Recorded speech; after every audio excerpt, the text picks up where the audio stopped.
Buenas tardes. Queremos dar la bienvenida a todos ustedes al Círculo de Misericordia. Estamos muy felices que estén esta tarde con nosotros y que tengan la oportunidad no solamente de escuchar la palabra de Dios, pero de poderla poner en práctica en sus corazones. If you didn't understand that, don't worry. You're not in the wrong place.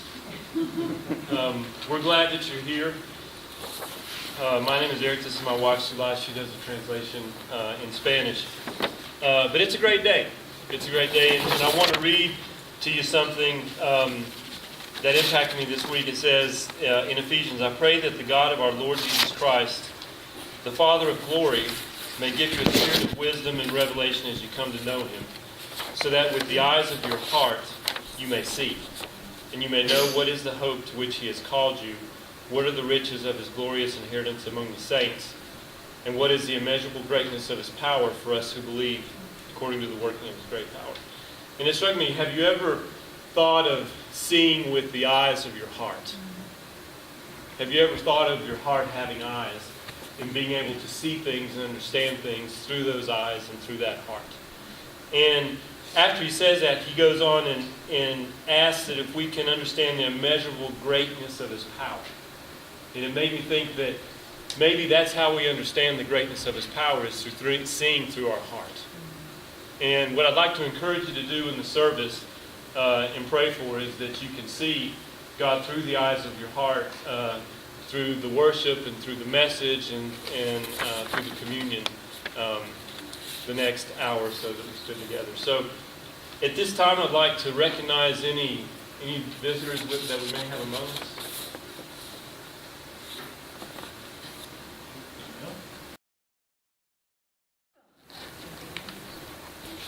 We have a great story today about Jesus. And this comes to us from the book of John.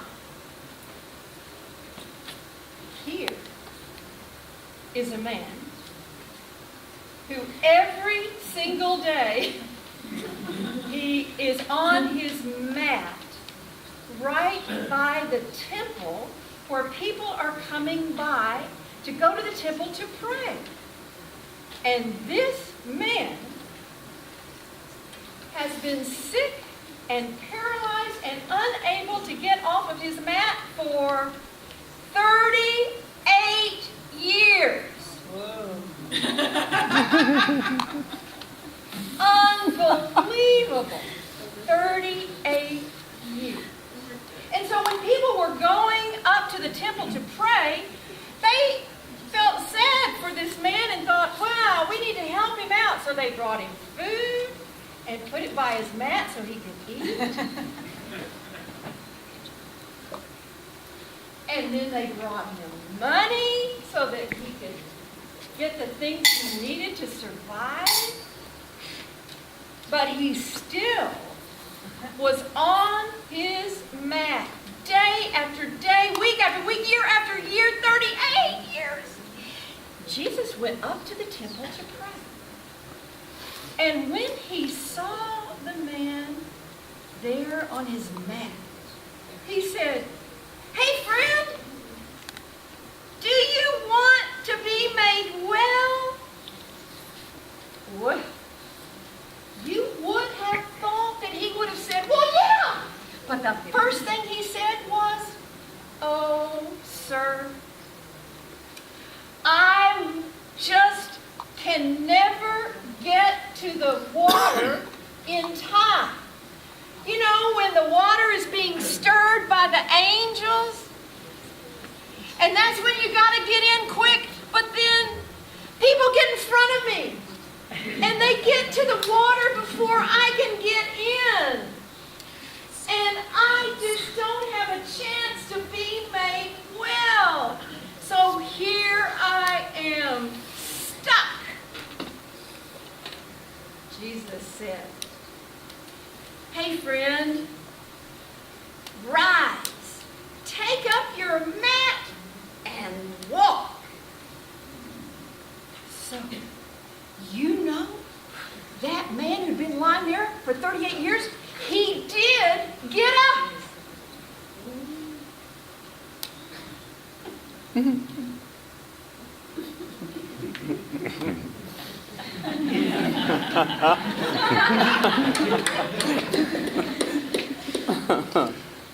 he took up his mat.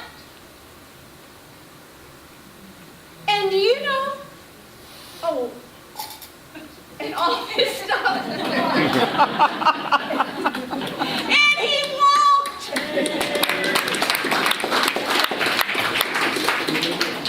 And everybody who was around said, "Whew, how did that happen?" And who was that man that healed the guy who had been there for 38 years? And people went around saying, "Oh, that was Jesus." And do you know that from that day to this, we are still talking about the healer, Jesus. Come stand and let's have our prayers. Here is the waters.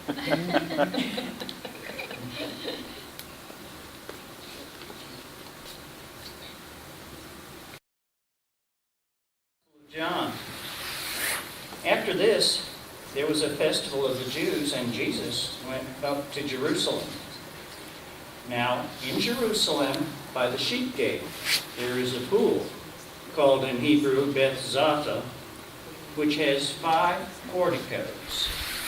In these lay many invalids, blind, lame, and paralyzed. One man was there who had been ill for 38 years. When Jesus saw him lying there and knew that he had been there a long time, he said to him, "Do you want to be made well?" The sick man answered him, "Sir, I have no one to put me into the pool when the waters are stirred up. And while I am making my way, someone else steps down ahead of me." Jesus said to him, "Stand up, take your mat, and walk." At once the man was made well, and he took up his mat and began to walk.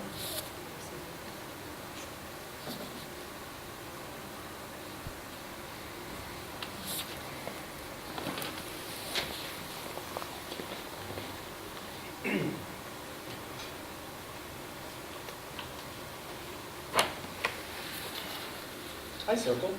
It always feels like such an honor to be asked to speak, so thank you for the opportunity.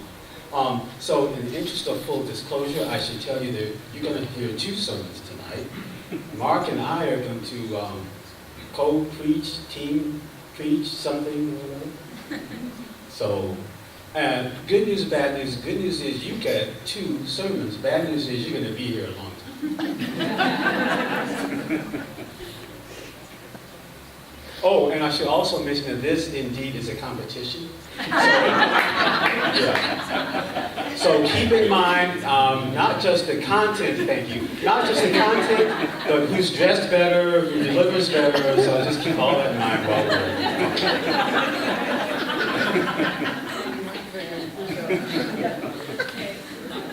we're Okay, so you know, in your bulletin it says the title of tonight's sermon is Saying Yes to God.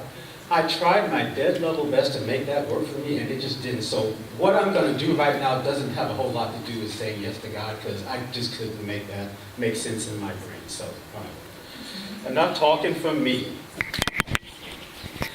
The question in today's text, "Do you want to be healed?" really strikes me.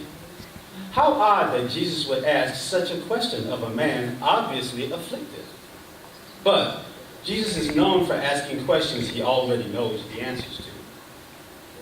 Today's scripture passage is a powerful story of healing, and strangely enough, it takes me in a completely opposite direction of healing. What it made me think of is, what happens when healing doesn't come? What happens if God says no to a request for healing? In late 1996, my mother began to display signs of dementia. It would soon be clear to me, my father, and my brother that what she was experiencing was actually Alzheimer's disease. My response to that realization of what was happening to my mother was not acceptance, not at all. What it brought to me was a great deal of crying, blaming God, anger, and a total lack of understanding of how God could allow this horrid disease to afflict my mother, a woman who had raised 2 sons to be faithful lovers of God, as she was. Now, at this point in my life, I didn't really know how to ask God for things. I knew how to tell God what I was going to do and then ask His blessing on what I had planned. I knew how to say, God, I'm planning to take this job, please look over me, bless me. God, I'm planning to take this trip, please bless me. And there, in the midst of all of that, I found myself indeed asking, begging, pleading for God's healing for my mother and for my family. And me receiving one no answer after another as she deteriorated day after day. Many years after the fact, I realized that my prayer should not have been for healing for my mother. My prayer should have been strength, for strength, to walk, to endure, for sustenance for the road I was about to endure. Because what I experienced was exactly that. I experienced God holding me and loving me and strengthening me and my family through every step of that truly difficult time. I realize now that what should have been my prayer was for sustenance, for strength, for healing for the trauma my family was about to endure from losing a loved one in such a painful way. I am thankful today for the understanding that healing can come in many ways and in many forms. I believe wholeheartedly that God used my mother's illness to bring healing to my relationship with Him and to help me understand how to be in real relationship with my Creator and to truly seek His will in every situation, no matter how painful or frightening. A few, I guess maybe months after my mother's illness, I had a dream. Now, in all of my dreams, I never know that my parents have passed away. I don't know why, but that's true. But in this dream, I was explaining to someone how she died. And and we were both sitting down, and in the middle of this dream, I hear a voice behind me, and I turn around, and it's her. And she looks wonderful. She had suffered with Alzheimer's for nearly 10 years, and all the ravages that can bring. But when I saw her in the dream, she looked beautiful, and her hair was fixed, her clothes were ready, she looked wonderful, and I jumped up and I hugged her. And I remember the sensation of hugging her being so vivid. I remember the feeling of her holding on to her. And I was talking to a friend of mine not too long ago after that happened, and I was explaining the dream, and she said, I don't think you had a dream, I think you had a visitation. I think she came to see you. And that made perfect sense to me, because I believed that. And there was my healing. There was my answer. Amen.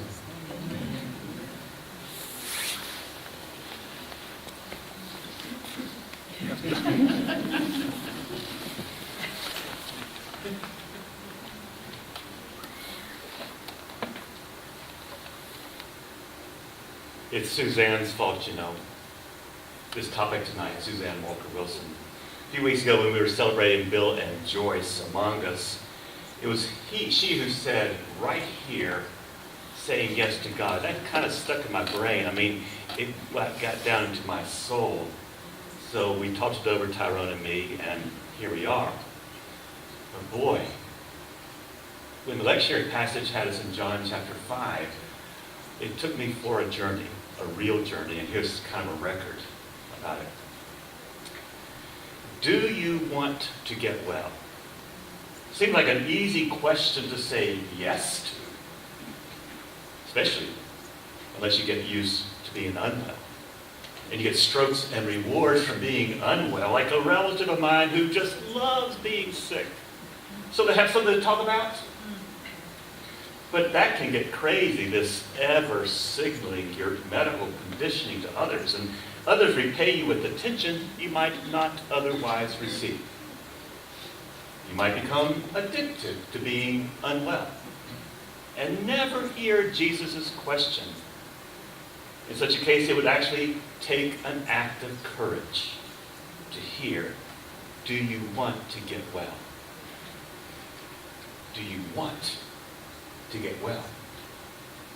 What would it mean to give a full-minded, entire-bodied, complete-hearted, deeply centered, psychically integrated, and full-throated yes to God, to life, to another person, to the strange and the stranger? Ever hear proclaimers say in their honest moments that every sermon is directed to themselves? Well, it's me tonight standing in the need of prayer. And this may not be that pretty, but for the next 6 or 7 minutes, we'll explore the ground out of which my yes grows, or not. I feel like the world is a wonderful and amazing place, says the white, male, liberal optimist. But even I know that feeling you get when you know it's going to storm, like before it storms. When you feel like you've got to get to safety because some bad voodoo is about to go down. Well, what if you have no safe place? What if this amazing world isn't wonderful for everyone? You see, I have a learned distraction disorder, and I maintain habits and practices of distraction. Y'all with me? It didn't start sinking in, this distraction that I have, until we started electing demagogues around the world. And that the storms are actually here. Before this era, I felt like I would never need to notice how the world isn't amazing for everyone. I was blinded to understanding God's yes to everyone because I was focused on saying yes to myself, pretending that all my inner self desires were enriching. Reading good books, a podcast addiction, high status job, great health, adventure seeking, righteous busyness, and my uncanny ability to forget and to neglect the negative. It's hard to find one's yes to God in this recipe of a life that I've made. Or even to understand the question, do you want to be healed? See, in all my distractions and bull, have I an ear for God? Do I know? Do I know? And much less want, do I know that I need healing? I can go through about 365 days a year without the difficulty of having to live with erratic hours, volatile pay, racism, vanishing opportunities. No pain here of dropping children off at a 24-hour daycare in order to make your 3 a.m. shift. Do I want to be healed of my ignorance? Does this country? We now live in what a lot of places in history have known for a long, long time, that there's no place for everyone. This world has long been fractured into 2 distinct societies, the Republic of Dreams and the dictatorships of fears. We're deeply fractured here. America is simultaneously the most and the least successful country in the world. We hoard by the barrel and we donate by the teaspoon. We've got the world's best hospitals and Whole Foods, even as record numbers of children go wanting. So we can claim to be the best place in history, and we can neglect every place in Asheville that reports otherwise. That's called cognitive dissonance. It's why I reported a year ago that my late professor, James Cone, much like he did with Nancy, announced to me in 1987, "Mark, you'll never be a Christian. There's simply too much inner bull," he said, "that I have allowed that I'm not invested in metabolizing, maybe I still don't know how to say, yes, I am a Christian. Maybe the best I can do on a day like today is say, I hope to be one someday. And someday find those ears, those tears, and those years I have never, ever used. I can only hope to say yes to healing. For at its core is not the Christian experience one of knowing one's need of healing. The gospel, so well read by Chris, is about a system of magical thinking, which had healthcare metered out just to one person whenever a capricious spirit came and troubled the water. The most able-bodied person, or the one privileged enough to be the closest to the water and to be the first in, they got healed. The rest went back to their superstitions that the gods must want me sick. And healing only comes as a miracle. And that miracle was only to win the lottery. Jesus busted through this superstition with the divine economy of abundant yes, of ever enough, of perpetual healing, of health for all, and challenged the small, addictive thinking of no, not me, not this time, with a simple, challenging question. Do you want to be made well? Do we want to be healed of our blind spots? To live without the distraction of self? How do we get to a yes in a world full of no's? What does the gospel of abundance say to us still mired in all the anti-gospels of no, never, scarcity, and to our magical thinking that only lottery winners advance? Here's my testimony. It's still in progress. Without the circle of mercy, I would not even want to hear the question of Jesus, or of James Cone, or the night shifters with kids. Without the circle of mercy, I would still be confusing generosity with justice, and masking my well-intentioned side hustles of good intentions as real virtues. You see, my life is not my own, but God's. All that distracting bull I've manufactured, and I believe it can be pierced by a gracious question. Do you want to be healed? Because grace is as real as it is abundant. I hope to be Christian enough to recognize Jesus asking me tonight, tomorrow, the next day, do you want to be healed? Do you want to get well? Do you want your eyes opened? Do you want to walk straight? Like my relative, do I like myself better as a sick person? Or is there grace to see God in this world asking us all and all of the time, do you want to be healed? Stomachs naturally receive food. Parched throats want water, and lungs and air just go together. But I can make it pretty darn hard to say yes to that healing God intends. Receiving the grace to open hearts to the question of healing is perhaps a place we as a culture, we as a congregation, and we as individuals can gather and hold a long conversation. Is it worth the gamble to open up with a yes to God? Can I get a yes to that? Amen.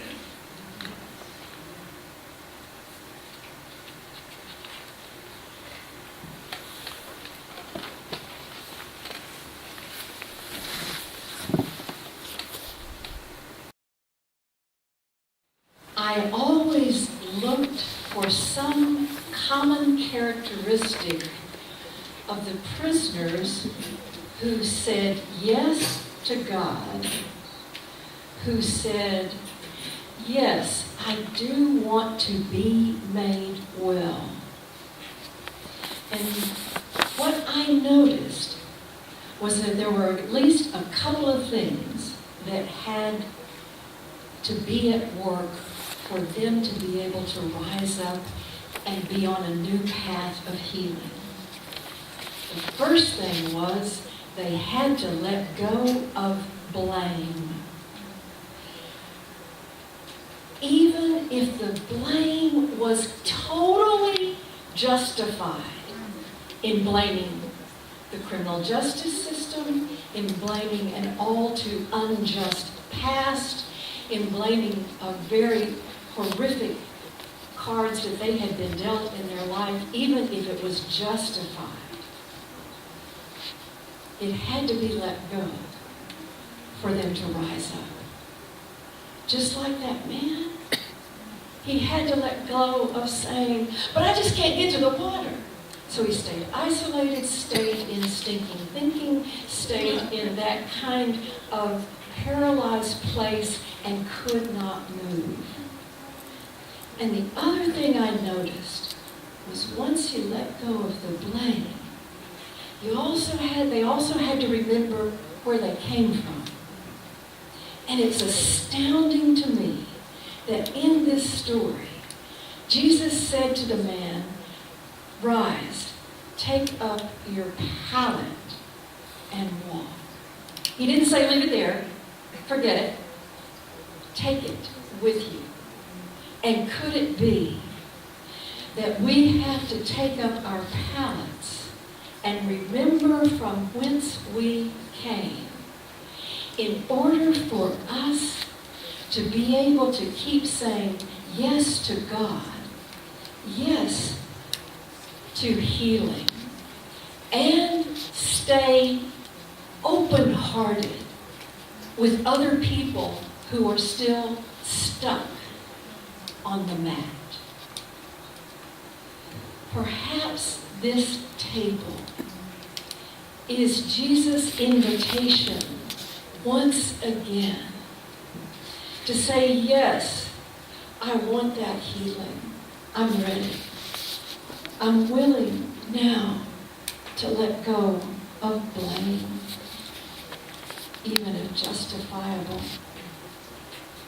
And I'm taking up my pallet and carrying it with me because I know the kind of grace that enables me to keep on walking and to invite others to walk with me.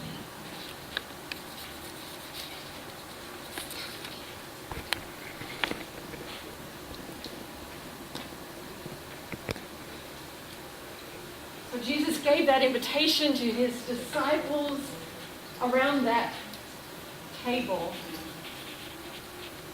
And it was an invitation to healing.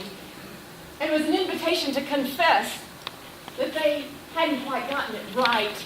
And they were still blaming all kinds of people, including Jesus, who hadn't done it quite right. So Jesus gave them this word. He took the bread, and when he had given thanks, he said, this is my body, and it is broken for you. Come, take, eat. And then he also took the cup, and when he had given thanks, he said, this is the cup of the new covenant. This is the cup of forgiveness, and it is poured out for you, all of you. So come, receive this grace. Rise up, take up your pallet, and walk.